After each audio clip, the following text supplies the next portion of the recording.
auren sahabi na cikin kwana 90 zai auri mata ta biyu.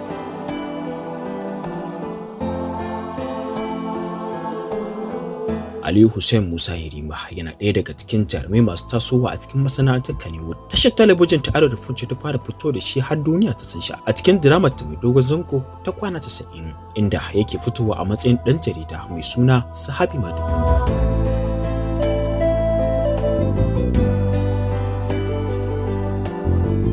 A hira ta musamman da aka yi da jarumin ya faɗi yadda aka yi zama ɗan fim har ya tsinci kansa cikin wannan shirin, irin faɗi tashin da ya yi kafin shigarsa Kannywood da kuma irin tagomashin da ya samu wanda idan ya tuna baya iya ɓoye farin cikinsa.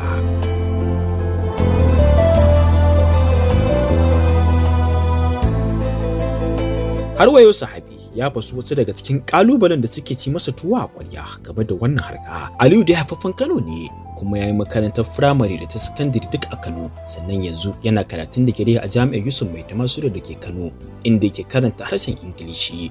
Masu sauraro a daidai wannan lokaci bari mu kawo muku bidiyon yadda ake ɗaukar hotunan kafin auren Sahabi Madugu ko kuma mu ce Ali Hussein wanda zai ƙara mata ta biyu. A sha kallo lafiya. Kada ku manta ku yi subscribe sannan ku danna alamar ƙararrawa domin samun labaran abin da ke faruwa a Kannywood.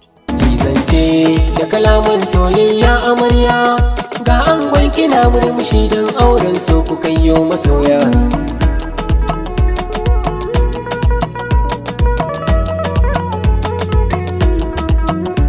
Zance da kalaman soyayya amarya ga angon kina murmushi don auren so ku kayyo masoya.